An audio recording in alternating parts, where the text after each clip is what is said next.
Coucou, salut, salut, bonjour, bonjour, bonsoir la grande famille de MK Mbelou TV officiel. Voilà, moi votre humble servante Maman MK, je suis là encore une fois de plus, la famille pour vous servir.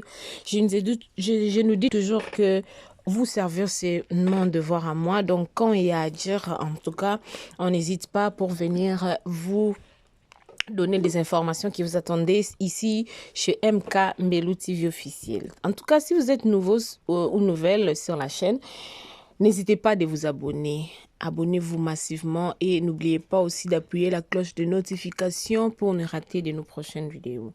La famille, pourquoi je suis revenue encore aujourd'hui? Je suis revenue parce que l'actualité nous oblige. La grande famille.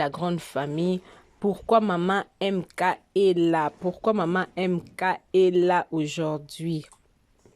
On dit la guerre.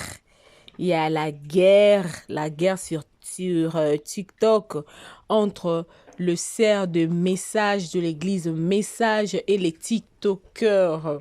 Il y a ce qu'on appelle, je ne sais même pas comment je vais appeler ça, mais avant la famille, moi, quand je grandissais, il y a mon frère qui priait, il était abranamiste. Chez lui, il n'y avait pas la télé. Chez lui, avant d'entrer, si tu as porté le pantalon, tu ne vas pas entrer. Il faut avoir une jupe ou bien une pagne.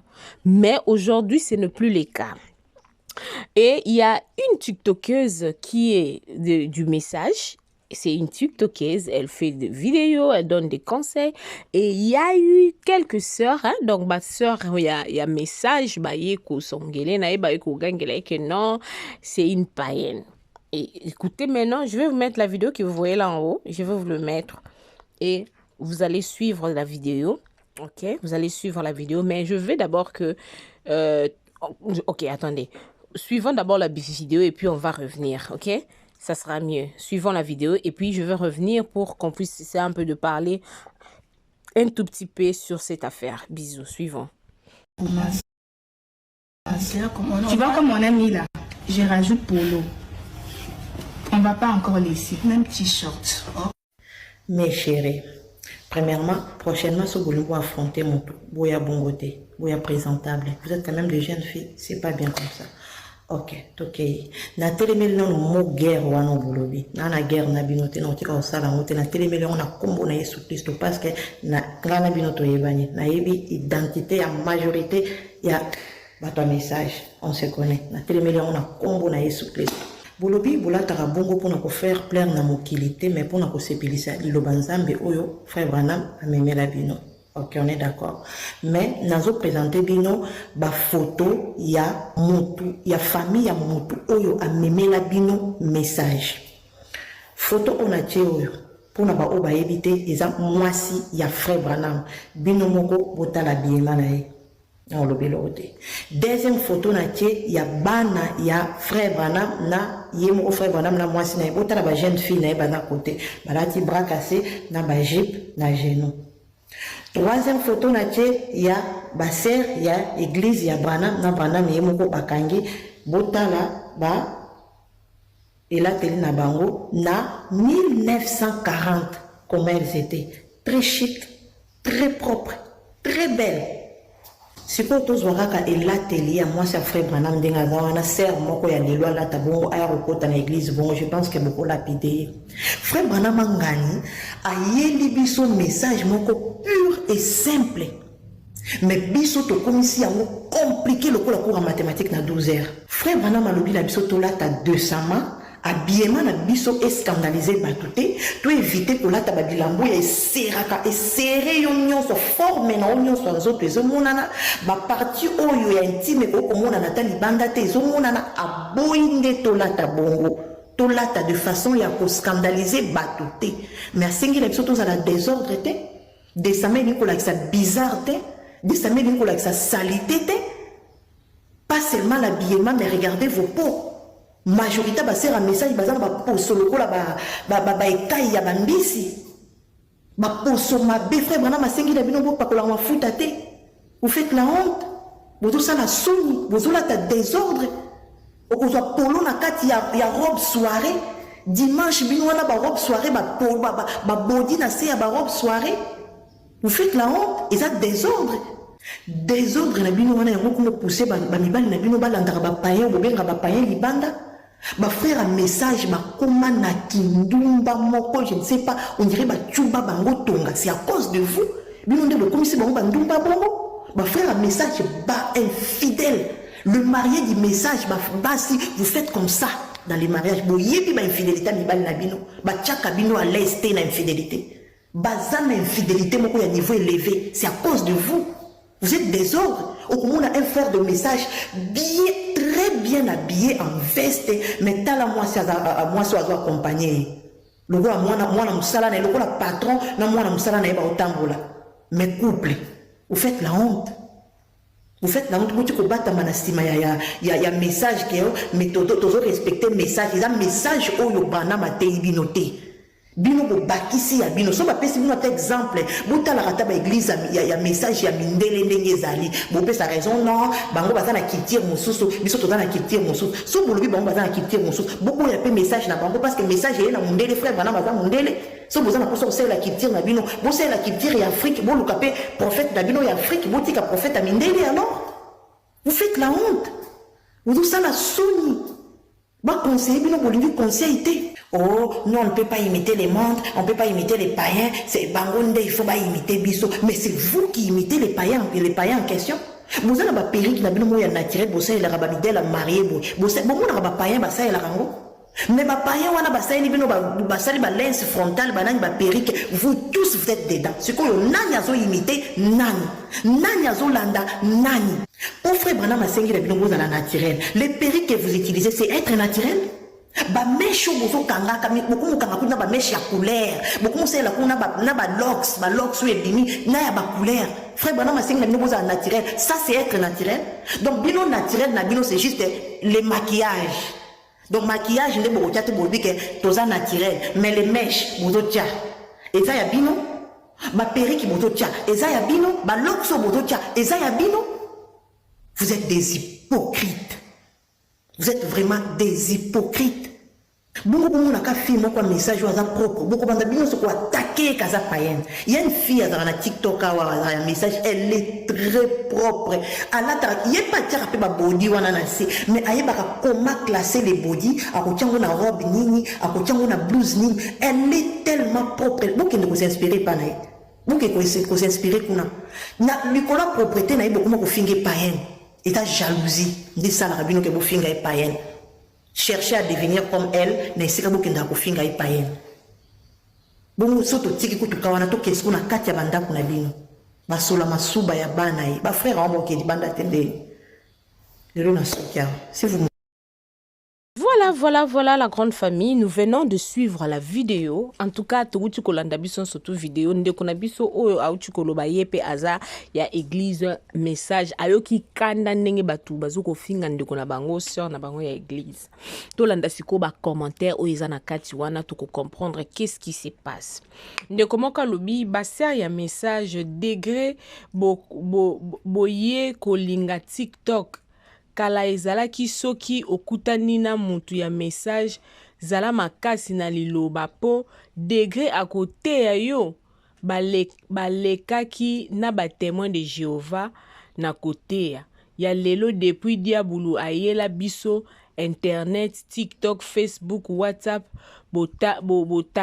botanga kalisusu ba brochure te bokoma makasi na internet bozo sala soni makasi et surtout ba sœur boye mabe na TikTok s'il vous plaît bozongela kotanga ba brochure na bino ndenge ezalaki avant wana tozotanga après ndeko mwasi okosala vidéo bochu kolanda batusko batie na ba commentaire ndeko msusu alobi laisse tomber ma sœur na boya moko likolo ya bilatela tala mwasi kitoko azokoma lokola koko likolo ya bilatela okomona na moi ya eteboe robe ya mvunga robe ya mvunga na pantalon na se aboya kotia ata poudre oyo eloko ya matoi aboya soki omeki koloba okomi démon ya tentation baza batu te. Ndeko mosusu alobi ye pe na ba commentaire alobi amen mama babengaka biso ba païen naseka bango lobela bango penza mama balingaka parfum te pourquoi tuna bango pardon mafuta moi gommage wana pe péché wana tuni question batu ya ba voilà ndeko mosusu asilikeli alobi yo nani mutu atindi yo na internet obeta masolo ya message keba mwana fais doute chose nayebi te so alinga loba nini par là fais doute dans peut-être alinga loba fait toute chose na pekisi yo soki oza rétrogradé vanda na kwe na yo kanga mbanga na yo luka elongi ya nkolo. Ndeko mosusu alobi je doute fort que ce sont nos sœurs du message. Si oui, mes sœurs, retirez-vous, c'est honteux. Je ne peux même pas condamner les autres. Vous êtes perdus. Donc, de quoi Azam Tasambela a un message? Alobi ayoki soni na komona makamba boye azoko douter fort ke baza bandeko na bango ya message parce que ayebi ba behavior to ba comportement ya bandeko na bango ya message jamais ba koyi ko se comporter na modèle oyo ya ba rando oto yeba keze ya ba Karine Mokonzi eza ba Chantal Bola eza ba Manola Kitoko ya ba Grace Temo ya ba Ifivette donc le Laurent de comité na makamba nzambe ndeko mosusu alobi message et baby, hein? Vous vous retrouvez dans ça maintenant. Pasteur Barouti, asali ata une semaine te. Come on. Botika buzoba obozo sala. Papa Barouti, tala batu oyo otiki bakoti TikTok. Bakondima vérité oyo te ata otungo libango. Ndeko mosusu alobi ndeko mosusu alobi bandeko na otanga ba message pour na ligne te takio na yo kobakisa donc ba sœur ya ba abranamiste pe ba koma na TikTok izolekela bato mais bozongela na bino kaka nyonso likolo nango kindumba na se ya ba jupe ya milai na ba robe ya milai. Ah, les filles là exagèrent. T-shirt sous la robe de mariage. Wabi bato ba branami c'est ça na mariage mais alati t-shirt na se ya robe à mariage. Ndeko wana pokosi balata kaninga na mona bomba tie ba gorgeon balati ba tricot maboko milaya alati robe na elikolo. Ndeko msusu alobi mère ozana raison. Bazana kindumba fort devant batu bazotonga nga elle s'habille mauvaise. Soki ekomi na coin avenue tu sais que tu es très belle et attirante. Pesanga numéro na yo tokutana mais yoka basi na bango na lolendo. Je suis mariée très tôt. Otali femme mariango na posa kobala esili yo. Ndeko mosusu alobi vanda na yo kolongola bazemi na kindumba bazanango babalaka lisusu vierge te ekoma ka rare nzambe tozofingisa Pasteur Barouti Yesu. Ndeko mosusu alobi ye pa yo kosilikela ndeko ya mwasi tochukolanda biyo sikoyo okomi nani po osala émission mobimba kaka basere ya message tika biloko oyo ekokotisa yo na prison. Ndeko mosusu alobi nos sœurs, je les aime beaucoup. Je remarquais une chose qui m'intrigue. Nos sœurs ne se maquillent pas, mais mettent des filtres avec des cils, rouge à lèvres, des filtres qui modifient le visage. S'il vous plaît, Boti Kelango Bisso, on ne vous connaît pas comme ça. C'est votre éducation de base et vos instructions religieuses qui ont fait que nous vous respectons. Mais franchement, Bozo Bebisa, vous êtes maintenant influencé. Bozonge la bizaleli, bozongisa Yesu na mitema. Batu bazo déplorer comportement ya ba sœur ya ba abranamiste balobi bazongela Yesu parce que o bazo sala eza penza kitoko mingi te.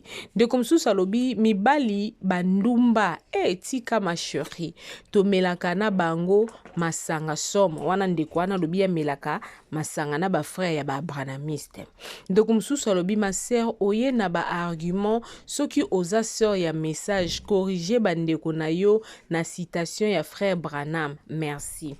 De comme ça yo kopesa pe expérience na ya lobi nga garçon moko ayebisanga que abimana 3 filles ya message mais bazolata kaka ba jeep ya milai neti bana malamu nzoka nde esi babeba na bango kala. De comme ça lobi bango kutu baleki biso na kindumba na mutema mabe. Nzambe alimbisanga ba fille ya message basalaka buzoba na se ya ba jeep ya milai. En tout cas, je suis content de toi. Tu parles bien vraiment, on dirait pasteur, mais ce qui m'étonne, elle prêche la parole de Dieu correctement. Tu seras là, ma chérie. Là, tu as raison, ma belle. On est à commentaire à bateau, bazo ko apprécier ndenge ndeko mwasi ayaki peko aye ko pesa pe conseil. De comme ça lobi ngai eloko elembisaka nga nzoto surtout jour ya mariage na bango. Okomona penza mobali kitoko alati bien mwasi yoka mobesu neti pondu ya limbo. Mwasi yoka mobesu neti pondo ya limbondo nanu batie mafuta te. Nakendaka fête moko mwasi alati une jolie robe ya voile mais atie kaka poudre ya pembe na brillant. En plus na se ya robe abakisi tricot ya maboko milai. Je trouve que leurs hommes sont égoïstes et pourtant parmi eux ils ont aussi de belles filles. Voilà. Bandeko bazo déplorer pour l'accoutrement ya ba branamiste ndenge zala. Quand une fille vierge urine, même le son est stylé. Tu entends mais les autres c'est oh my God. Botama congolais que lengi. J'en connais une avec qui je suis à l'université et mbadi. Même maître poudre ko, je suis suiée à la telipena, sa peau est trop dure. Je me dis souvent que son mari souffre en son intérieur en la regardant. Wana ba olo bande ba sœur ya message balinga kopakola ba futa te balinga kopakola poudre te. Ma sœur franchement kaka ndenge olobi oyebi bango en tout cas. Oyebi bango ya solo pour la première de ma vie de vivre avec eux dans la même parcelle na ba sœur ya message. Nzambe bazana hypocrisie moko, impolitesse et bongo salite nyonso oyo olobi wana vraiment Nzambe alimbisa ngai soki nakosi pour eux se couvrir avec de longues jupes. C'est une sainte mais kofinga ba bêtise devant tout le monde wana eza dona bango. Imaginez d'abord. Tantine, je t'avais compris très bien, mais si les sœurs se fâchent, elles ne sont pas intelligentes. De comme ça lobi, ba sœur ango ya message, balingaka kocha maquillage te mafuta kopakola te, okotala poso boye lokola mungusu. Banda kuna bango salite ozo kota boye dezo zui bonjour ya sola masuba ya bana. Bayebi te kendwana mibali na bango nde bazo yaka epai na biso. Voilà la grande famille wana ezalaki juste pour dire que ba sœur na biso ya message baza kopotana entre bango na kati ya TikTok. Lokola na TikTok eza na bato ebele bakendaka na bango ko fréquenter te mais ebele baza na kati ya YouTube. C'est pourquoi je me t'ai dit pourquoi pas ramener ceci ici na YouTube pour na bino bato oyo bozo landa biso to meka un peu komona botiki la biso na commentaire na tango ya kala toyebaki ke baabranamiste télévision ntango tozokola so bato wana baza baabranamiste omona bango na tv te omona bango na pantalon te omona bango na elwa ya litoi te maquillage te perruque te mais lelo tokomi omona basali baforme baperruque oyo baolataka na bamabala wana baperruque naturelle eza su naturel te eza obakisi bote obakisi ezaka neti balance frontale. Ok, la grande famille. Donc voilà, je me t'ai dit, pourquoi pas naela biso, moi élément oyo en tout cas, et sunga bandeko na biso ba branamiste. Totika ko fingisa kombo ya papa ba route bato akena eko pema. Donc voilà la grande famille. Si vous êtes ici pour la première fois, abonnez-vous massivement. Aimez, commentez, partagez le lien et au la biso plaisir ya makasi pour que ba sœur na biso ya message et comme la bango ba mona ndenge lolenge nini bakomi kofingisa kombo ya message église. OK, papa Baruti azalaki wana pona en tout cas ko recadrer pe kozongisa bato nyonso tout na nzela. Soki TV babandaki kotala te téléphone bazo simba yango ndenge nini. Bazo kota na ba option ndenge nini. Voilà, abonnez-vous massivement, aimez, commentez, partagez. Nzamba pambola bino eska bozali. Soki yeso azongi te ngana bino tokokutana na mikolo mizali koya.